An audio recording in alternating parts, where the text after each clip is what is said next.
Happy New Year!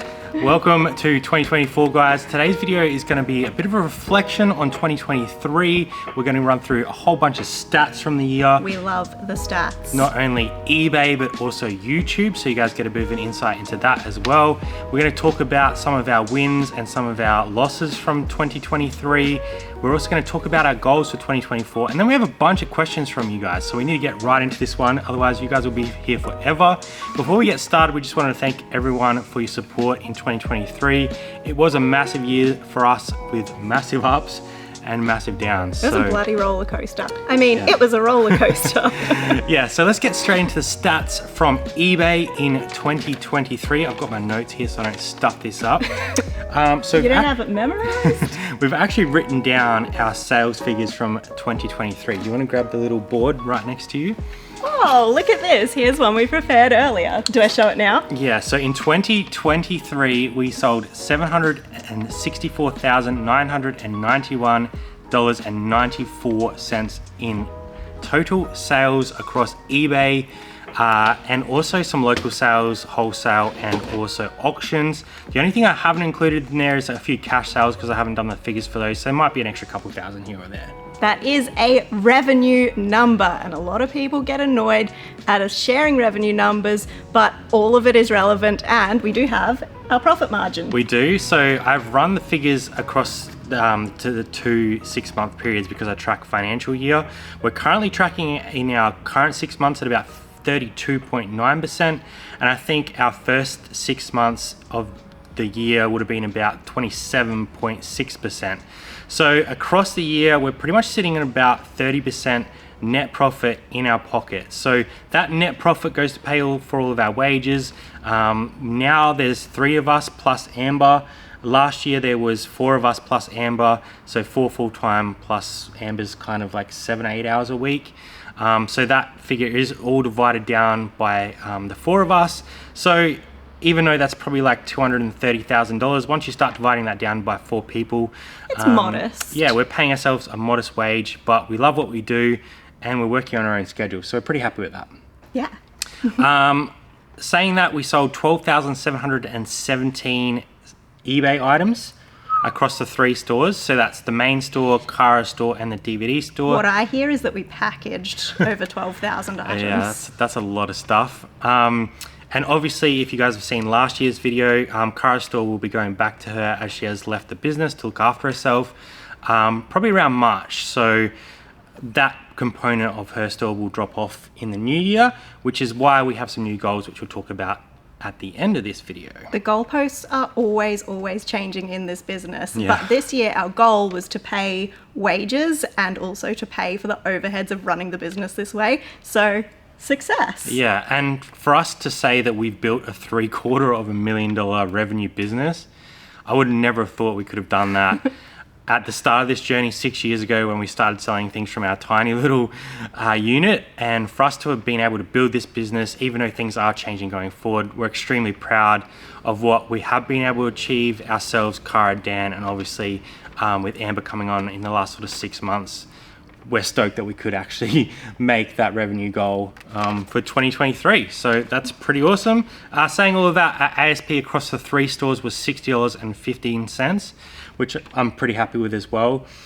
We've always pretty much aimed for a high ASP model because I know a lot of people have sold a lot more items of that at a lower ASP. So if you're doing that, that's awesome, and that's a completely different model to us, but we aim for high ASP because of our overheads, and we don't want to have to be shipping like 300 items a day to make the money that we need to make for our ongoing use in the warehouse. We do spend a chunk of our day doing shipping, Yeah. and I can definitely see the allure of shipping less. Yeah, definitely. So if we can continue that ASP, we will definitely try to. We aim for 30 plus on the DVD store, so we're not shipping any of that lower end stuff. And then obviously the main store and Cara store makes up that difference as And well. that's average sale price if we didn't say that already. Yeah, I think we did. So there'll be stuff that sells for $20, but there'll be stuff that sells for multiple of hundreds of dollars. So pretty happy with that. YouTube's been an interesting one for us. Our whole journey, we've always been resellers first, and that has affected our YouTube journey in different ways. And it's also been a challenge the last sort of 18 months to film what we want to film. because there's people coming in and out of the warehouse. Not everyone's happy to share the same sort of detail that we're happy to share. Not everyone wants to come to work and be filmed, so it's been pretty limiting when we can film, and then that kind of flows on to what we can film. Yeah, but we did manage to film 49 videos last year. Hey! So pretty much that's 1 a week, and we missed 3 weeks. So I'm pretty happy with that, especially with the amount of work that we've been putting into the reselling business. For us to keep up 1 a week has been quite difficult at times, but we do realize that it's really important that we continue to put information out on this platform, and we're just trying to share our journey with you guys as we go. So when we're learning new things, we're sharing with you. When something bad happens, or we learn something about Vero or something like that, we share them on the channel, so you guys get the whole range of what being a full-time reseller looks like, because I think that's sometimes really hard to show on camera as well, because the actual work. We're in here like multiple hours a day, a lot of that time spent shipping and listing, and it's really hard to film that and show that, how long that takes, because we're just like doing it. So. Head down, bum up, working, and we want to show everything that's really accurate to how it really is, but we also don't want to do a 3-hour video of us sitting at a desk, heads down on our phones listing things. So happy with 49 videos this year. We gained 1,966 subscribers. Whoa! Thank you. Yeah, thank you for everyone that has been here and has joined the journey along the way. That's not a massive number. We don't really focus on subscriber levels. We more look at how many people are watching the videos, what sort of interaction we're getting on videos, and what questions you guys are asking on videos, so that we can adapt our videos to help you guys more.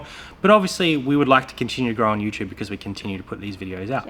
The more the merrier, and the more interaction the merrier. We love having the comments and responding to you guys and having really good conversations off of YouTube that were prompted by a video. Yeah, absolutely.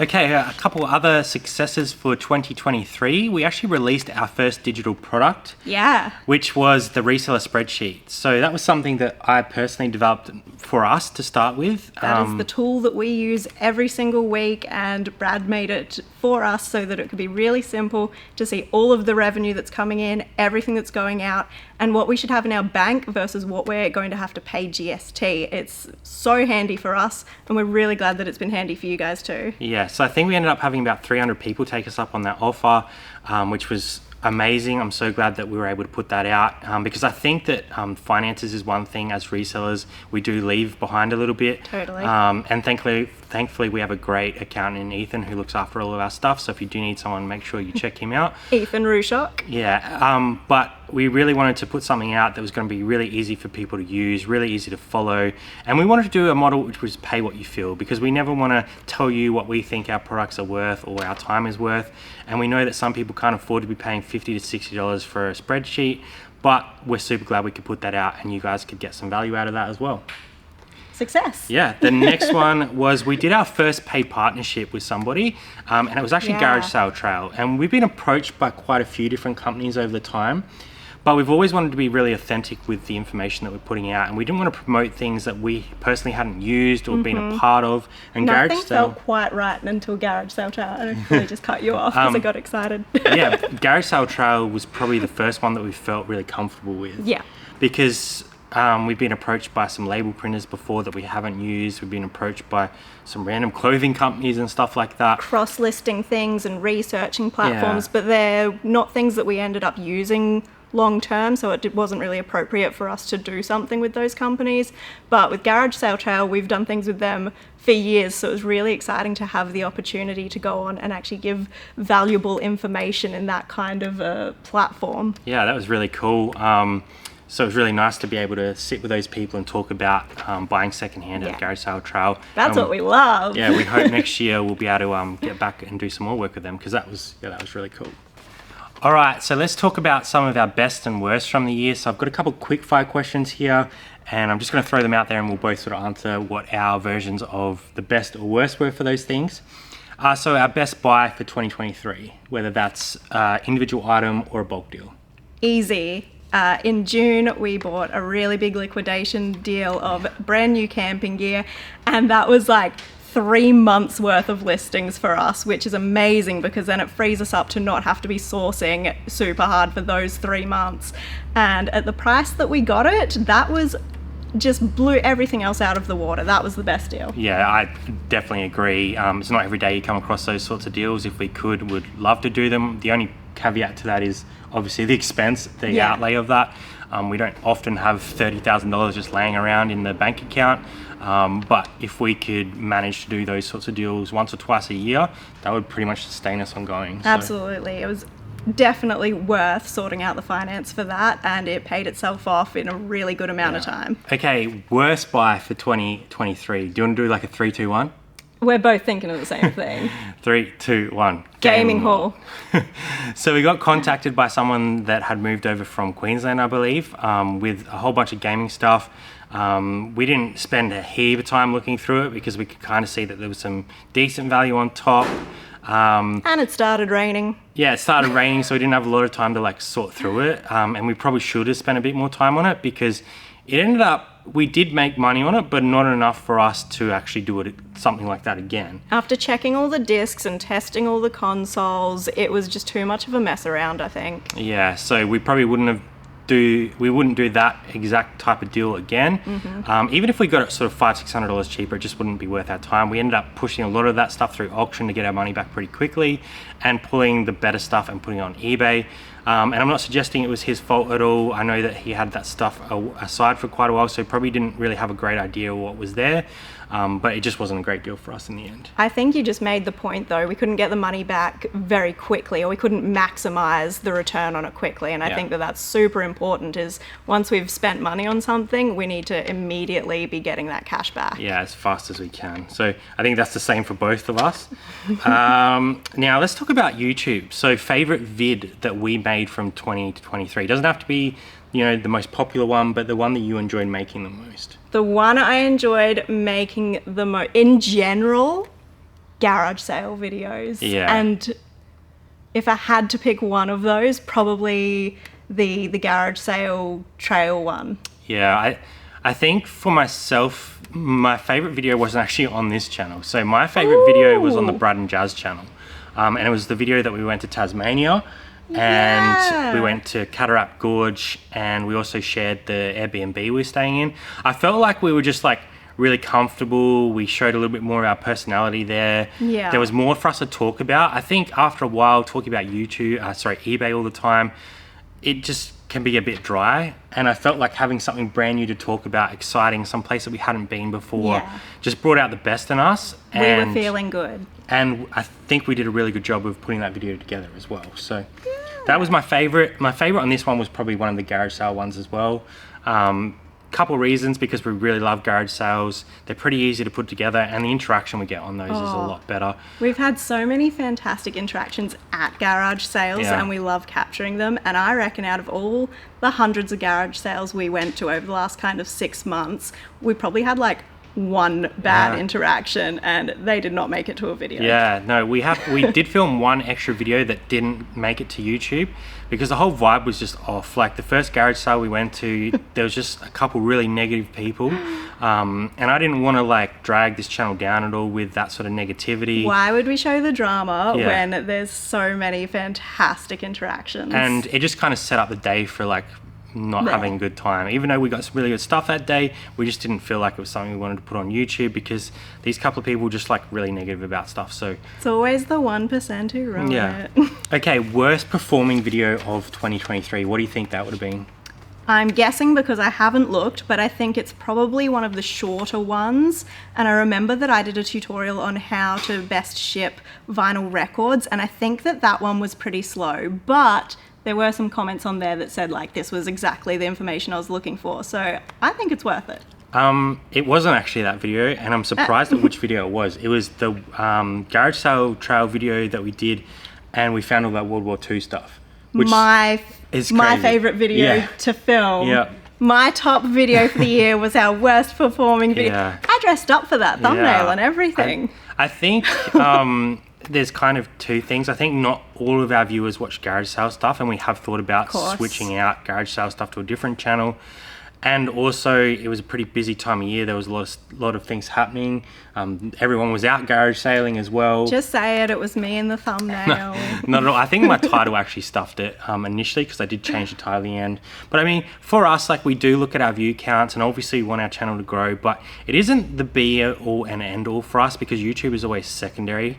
Obviously, we would love to grow and continue to build that audience, but for us, it's more so the interactions that we get on videos. So some of the videos that we have like less views on that we get really good interaction with, people asking questions or saying they didn't know that before, brings us more joy than just like a basic view count. Absolutely. Because views, I mean, unless people are watching for the right reasons, it doesn't always transcend to being like a video that's going to go viral or anything. So yeah, I mean, we've always tried to be like a little bit educational and a little bit entertaining, kind of a bit of a mix of the two. But we also have to do things that we enjoy, and I really enjoyed making that video with you. That was a fun one. So best vid for 2023, what do you reckon that was?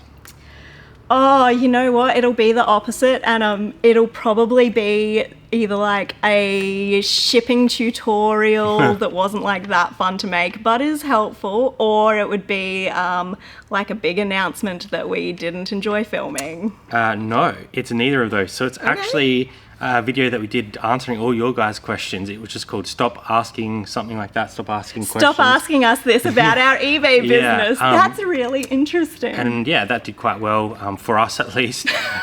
We're still a very small channel. So yeah, that was an interesting video. And I'm glad that we can have that interaction because I think people want to ask questions. Yeah, and we usually want to answer them. Yeah, and us sitting down and taking the time to answer during that, obviously you guys enjoyed. So we'll probably do a bit more like this in the future.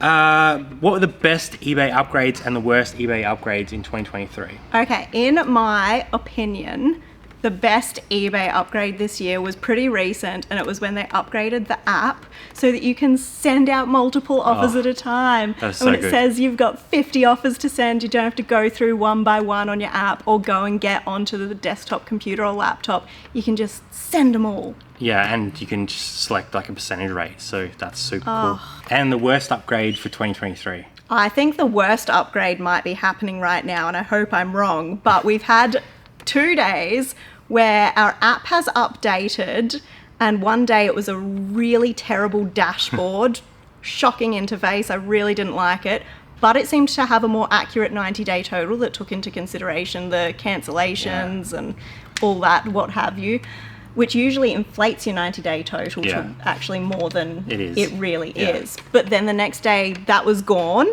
and then now they seem to be updating the photo section, and we couldn't even list for a day on our app, couldn't send anything live. So we actually Dropboxed everything to our computer and uploaded from there. But in relation to the changes that they did do with the 90-day total, so you'll notice on desktop it's always lower than your eBay app, and I'm pretty sure that's because cancellations and refunds and stuff like that, and they've just like tried to match them up again, but I'm not even sure that it's... We are speculating, but we think that that's what it is, and we've soundboarded with a few people who agree. I hope that by the time they roll that out, it'll be really slick and smooth and we won't hate it. Yeah, so that's that. I did miss one stat as well. So for YouTube in 2023, we made $3,528.82 in revenue, which sounds like a lot, but realistically, when you break that down per video, it's like $80 per video. And the amount of time we spend like filming and editing and creating ideas for videos, that's a lot of hours of work. Way outweighs the money we're getting. And we just bought a new camera, which cost us way more than that $3,500 for the whole year. So essentially, like we said, YouTube's more so labor of love, a hobby for us.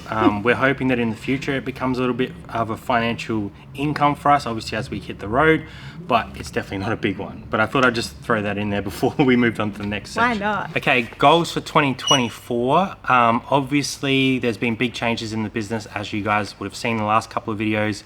Kara's decided to step away from the business for her own mental health, which we absolutely support. And Dan will be leaving the business as of March to work on some of his own goals in the future, because realistically, without having all four of us on the same page, maintaining this warehouse is going to be quite difficult. So that changes all our financial goals. Well, we kind of have two options, and one of them means really working our butts off, and we already have been kind of grinding and hustling for a long time with the goal in mind that eventually, after probably a couple of years, that this company would be so streamlined that we could have employees running it and the four of us just kind of overseeing it. With Cara leaving and with the asset of her store leaving the business, that kind of pushes us back to a position where we'd still have to be grinding and working really hard for longer than I think we anticipated. So we've had to choose between, do we put our head down and just keep grinding, or do we change the goalposts to something that's a bit more achievable for the lifestyle that we want? Yeah, so I think we're sort of, with losing that store to Cara, we're probably setting ourselves back 18 months, which means our dreams of hitting the road is pushed out another probably 2 to 3 years, which is not what we want to do. So gotta live life now. What our goal is now is to slowly start scaling down and moving the stock that we want to sell ongoing to a storage unit, probably in the next 6 to 9 months as we get the van finished, because we'll need to do that first. And essentially Amber will be shipping our items from the storage unit, and we'll be trying to find stuff on the road as we go, as well as some stock that we're going to take from the stuff that we do have now. And essentially all we want from that going forward is for it to pay Amber her wage, it to cover the storage unit cost, and for it to give us a little bit of money to pay for fuel and stuff like that while we're on the road. But it's definitely not going to be anywhere near like the numbers we're doing now. We're probably going to go from like the $750,000 over the next 6 months, ratchet that down to sort of $500,000. And then once we hit the road, probably looking at like $200,000 to $300,000. So you can see there's going to be a sort of a big taper off in what we're selling. But all we want to do is maintain that store, so when we do get back from traveling, we have something to come back to. We just don't want to drop it completely. We don't want our store that we've been building up over 6 years to just go dormant, and we also don't want to take a wage away from someone who's just joined us. We want to be able to keep selling, and we want to be able to keep paying. Yeah, so that's probably the 6 to 9 month goal. Scale down. We do have sort of like goalposts to hit along the way, but we'll sort of update you as we work them out as we go as well. So that also changes our workday structure. So our goal for our listings per day is going to drop as well, because we're going to try and keep our ASP higher. So we're going to try and sort of do 30 to 50 a day on the main store, but with a really high ASP, because we're probably going to be picking a lot of the stuff now, which means we have to adjust our workday so that we can pick at the back end. Yeah, because previously we were doing kind of about 100 listings a day across everyone who was working, and we were shipping for 2 stores, and it was all divvied out a little bit more, whereas now we come in, we ship for 3 stores. We don't want to be building up our stores, so we were listing enough to have our stores grow. We now need to be listing really good quality stuff with high sell-through so that we still have an income, while at the same time minimalizing the stock on hand, which is a very fine balance. It's so delicate, because you need to be consistent on eBay, having that interaction, answering questions, updating stuff. So yeah, it's going to be a very interesting 6 to 9 months for us to balance, but that's our goal, is to slowly scale down, liquidate some stock, and start working towards finishing the van and hitting the road. So let's talk about some YouTube goals for 2024. I don't even know what year it is anymore. YouTube goals for 2024. Keep making content for you guys. Yeah, so we want to help more people, and that's something that we've wanted to do for a long time, and I guess the last year hasn't really allowed us to do that. We've just been so head down in the sand into getting our business where it needs to be to pay for all our bills and our overheads and all that sort of stuff, because running a warehouse is not a cheap venture, I can tell you. So we are sort of planning a few things going forward, and there's been some ideas that we've had for a very long time about how we can help people on a more one-to-one basis. We've been doing a lot of behind-the-scenes stuff with people through Instagram, and doing like one-to-one phone calls for free to help people out and grow their business.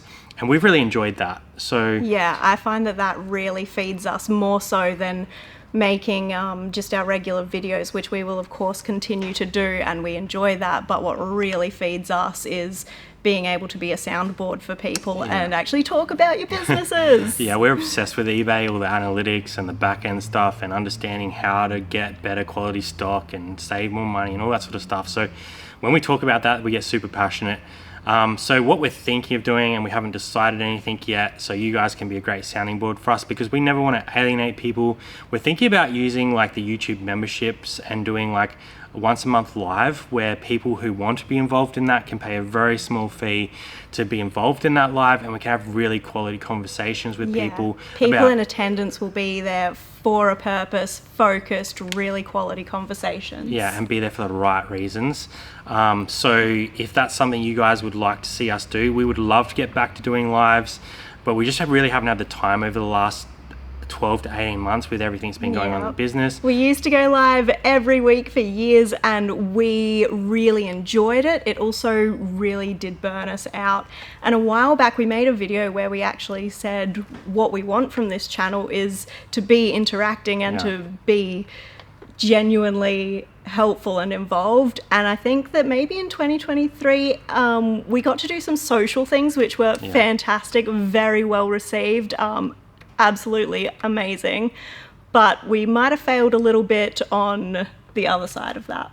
Yeah, so I think what we'll probably do is something like a $2.99 just support the channel, and maybe like a $7.99 to access the live once a month and get priority questions answered on there. So we never want to like overcharge anyone for our time. We don't want to like monetize our channel too much. It has to be accessible. Yeah, we don't want to like grow our empire from YouTube. We're just trying to find a way to create money from the time that we're going to be using to run those lives, because we're going to be setting up for those for a long time as well. So that's just something that we're thinking about. That's a very small step into what we would like to be doing in the future. We have some massive goals and some massive plans that we've been sort of thinking about for sort of 2 to 3 years. And if this is successful and you guys really like this, I really think the next stage of what that potentially could look like would be very well received as well. So all the way through, you guys know that we've been very upfront with what we're doing, very transparent with our numbers, and that's what we want to continue going forward. So once we work that out, we'll let you guys know as well. Please give us feedback in the comments if there's something that you think would be a great idea or a terrible idea that we shouldn't touch, but we'd really love to implement something that's really meaningful. Yeah, definitely. Next up is to finish the van build, so that goes hand in hand with everything. I'll give you a little bit of a sort of like insight into what our greater plans are, because I know there's a question about it long term. Is once we have the van build done, we want to continue utilizing that community that we grow within that membership base, and we want to do a lot of more in-person events and meetups, and because we'll be in lots chats. Of different places. Yeah, so we're hoping that we'll be able to get all around Australia and do meetups all around Australia back end of 2024 and into 2025. See, that excites me. Yeah, so all these little steps that are coming into play all lead up to that at the end of 2024, 2025. So that's something I've never seen done. I'm not going to go into too much detail about exactly how we're going to do that and what that involves, because I don't want anyone else to steal our ideas, but that's something that we have been working on and we would like to do if the community is something they would like to do as well. You've said it on the internet now, so it's happening. It's very scary. We want to set up the future state of the business, which involves us getting that storage unit set up in the next 6 to 9 months. Yeah, the most simple, streamlined eBay business you've ever witnessed. That's the goal. That's the goal. Yeah, everything needs to be streamlined. The processes need to be really easy so that Amber or whoever is managing that store can just pick it up straight away with no questions and no problems. So now let's get into some personal goals for 2024. And I think a lot of these are going to be like around health and probably mental health. Self-care, y'all. Because 2023 for us, especially how it ended, was probably one of the worst years we've had in a very long time. I don't need to go into too much detail about the car situation, but obviously we want to make sure she's okay.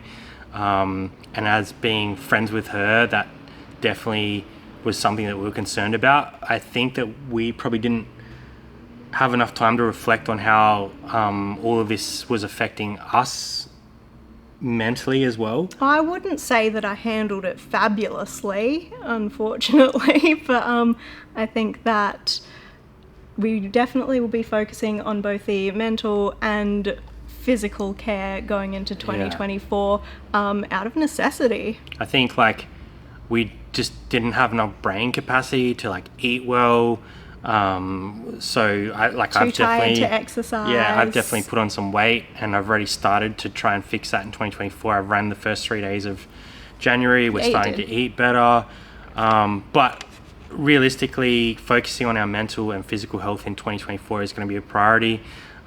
Because towards the back end of 2023, like, to be real, like, I was having like anxiety attacks that like I thought were heart attacks because of all the stress of the financial situation of all these changes that were starting to roll through.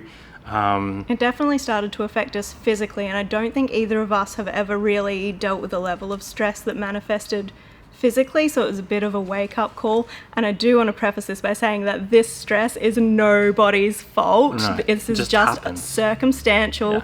It's where we're at. And we both did take a week off over the Christmas, New Year's, and just really hard stopped.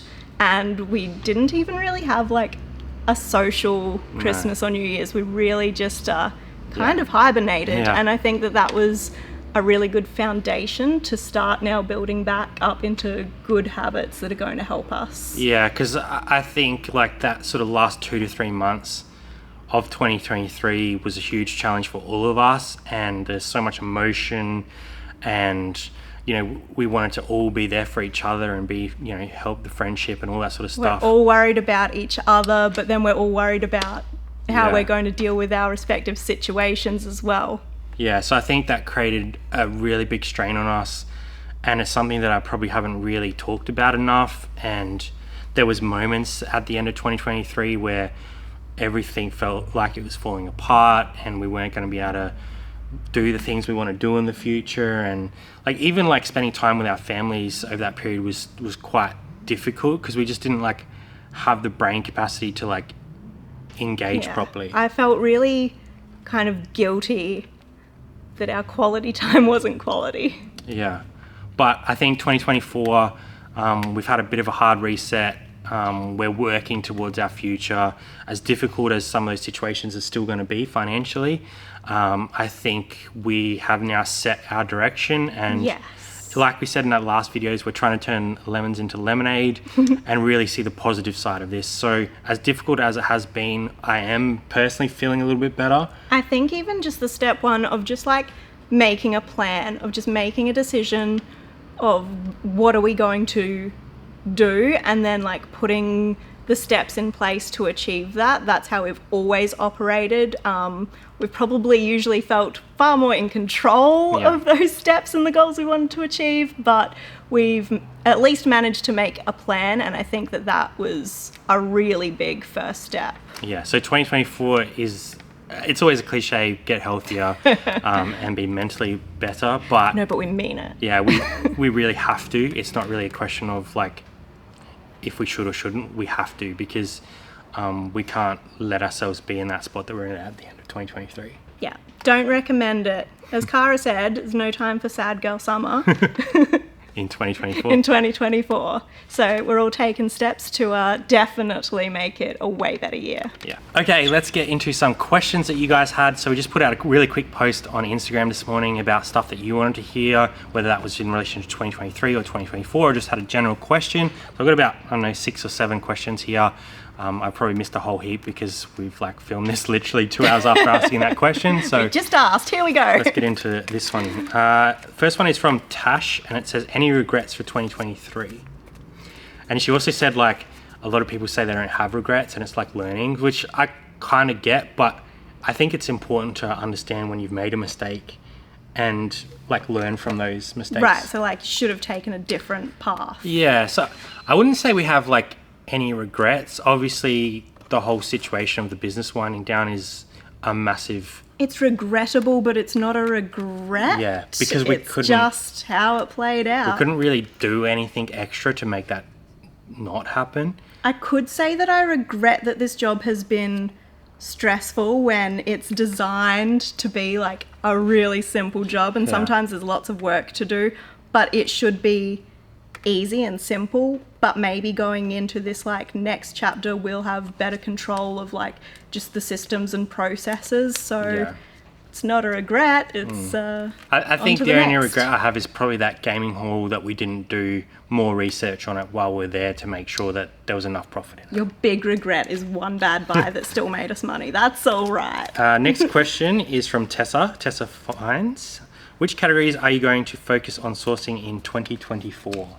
Oh, okay. This is also circumstantial, but like in a good way. Yeah. So the first half of the year, we need to be selling really high sell-through, like quick flips, because we need the income while we also get rid of the stock. Yeah. The second half of the year, depending on where we are, what we live in, what space we have, we might be looking for small... Yeah, so I think the small things. DVD store will continue because that contact has been really good. It's been a little bit inconsistent lately, but if we can keep that store rolling and then probably have like clothing and shoes, like smaller items, maybe some books, and really high sell-through stuff, that'll be the stuff that we're focusing on sourcing from the road and sending back here, and sourcing between now and the time we get on the road, so that when we move into the storage unit, we don't have a lot of big stuff laying around because we're not going to have the space to do that. Yeah, and because we want it to be really simple for whoever's packaging for us. Yeah, so we want all our SKU systems to be on point. We want it to be like literally you go to a shelf, you know exactly where it is, you pick it off and send it. A perfect SKU system is all I want in life. Yeah, so yes, we will be changing what we're sourcing. We haven't worked it out 100%. No board games, no clocks, no big statues. Yeah. It's going to depend on where we can photograph, and also as much storage as possible. So we had a question from two people actually, Nathan and Toby, sort of asking us what was your favourite item you found in 2023. I don't actually remember a lot that I found from 2023 because it's been overshadowed by 2024 already, and I've actually got it right here. You just hijacked the 2023 question to show off. I did. I found this yesterday, this Ness top loader from one of our local contacts. I bought it in a bulk lot, so it's really hard to nail down exactly how much I paid for this, but it wouldn't have been more than $100. And this is a crazy find. These are really hard to find. How are you going to top that? You've peaked in the first week. I don't think I can. But for 2023... I think it'd just be like those little personal finds that we found along the way. Oh, we've dealt with so many items. We touched so many things in here that I can't even remember like what was that Game Boy the best. You found at the op shop? In general, I would say the things we get like excited about are things we've found at garage sales or in op shops. And there was one weekend, I wish we'd filmed it, but we did get a picture. We went into a Salvo's that was having its first day open. And I walked in and there was a Game Boy sitting in the cabinet for $20, and we grabbed it and we sold it for $270 plus international post, and it was just like the perfect sale. Game Boy, the wild Game Boy. Game Boy Advanced. Fun. Yeah. Love it, love it, love it, love it. Next one, what were the lows of last year? You guys, we've just talked about those. Obviously, losing Cara from this business is a massive low for us. Sucks. Yeah, because essentially this was our dream, and to be able to work with our friend was far beyond anything we could have asked for, and losing that amount of knowledge out of this business is just a huge loss. You can't replace Cara, her knowledge, or the person that she is. So yeah, it's a huge loss. Only from the business though, not from our lives. Any reseller meetups in 2024? That was from Christian Forest Finds. Absolutely. So we just did Christmas one for 2023. And it's so good. Like every time that we do one of these things and we just put out, usually on our Instagram, like, hey, who's keen? Who wants to come? It's always such an amazing response. We always meet people that we've never met in person before, and it just makes us so stupidly happy. Yeah, and I think with our goals of traveling and those bigger plans that we're yet to talk about completely, having meetups in as many places as we can is going to be a huge priority for the back end of 2024, because we learn the most in those situations. Yeah. We're able to talk through situations with people that we've had in our past and they're like coming up against now. So absolutely, we can't wait to do more and more. How do you deal with older stock that is not moving? E.g., do you take it to auction or do you dump it? And that's from Thrifting Yesterday Heroes. Yes. So we've kind of had a little bit of a plan in place for a while now, and it hasn't fully come into full fruition. So we do take quite a lot of stock to auction every second week.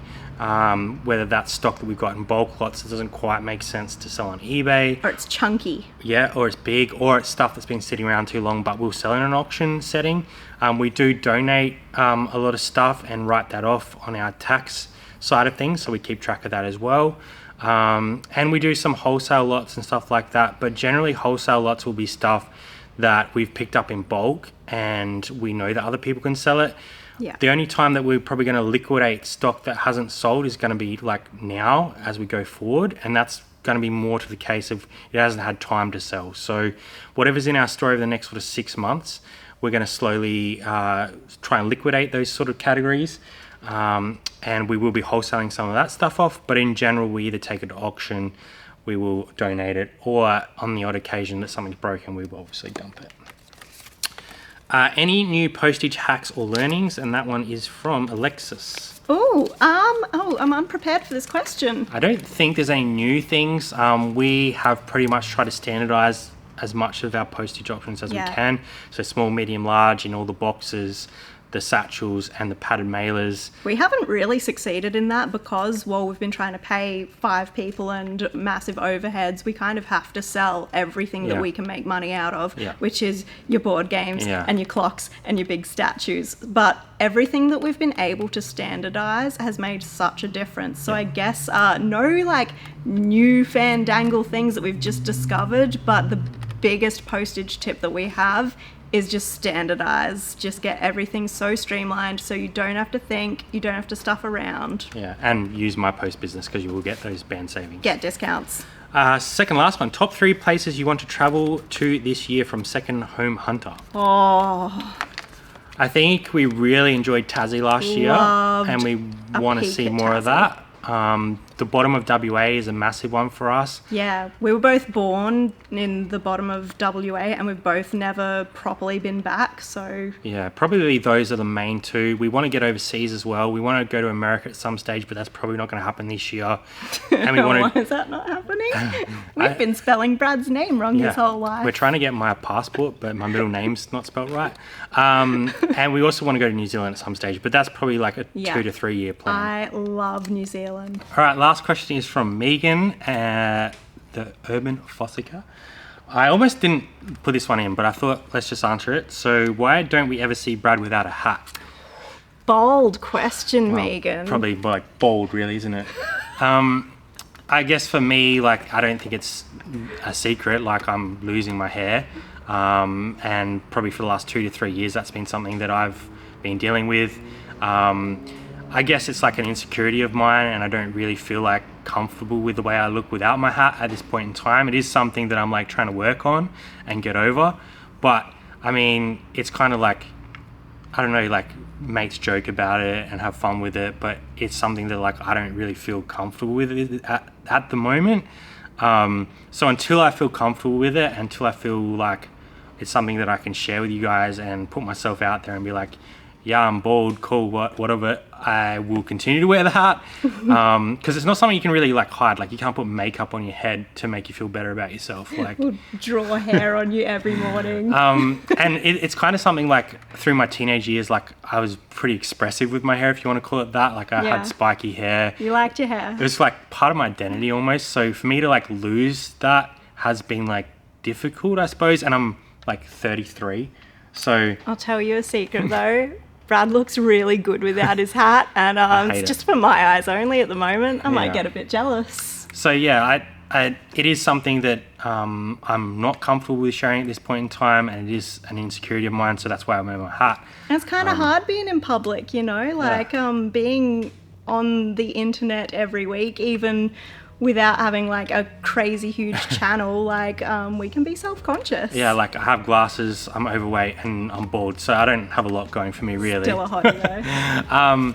So yeah, that's why I wear a hat all the time. I hope you guys understand that, and I hope one day I'll just rip it off and no one will care. But it's just one of those things being on the internet that you're like, I don't know, you're like nervous about. So dude, next year you're probably going to be like swimming, you're going to be at the beach in rock holes chasing waterfalls. I'll have to get like some sort of swimming cap or something. I think you're not going to think twice about it, but for now, like, do you. Yeah. So yeah, I hope that answers all your questions, guys. We wanted to thank you all again for your support across 2023. Make sure you let us know in the comments below what some of your goals for 2024 are, and let us know what you think about us offering some sort of little membership like a lot of channels do, and doing some lives going forward, because we'd love to interact with you guys a bit more. The normal videos will still be uploading every week as much as possible. We'll be aiming for that sort of 49 to 50 again this year. Because we love this community and we love everything that you guys bring to us as well. So thanks for watching, and we will see you next time on Aussie Thrifters. Bye for now. Love yous.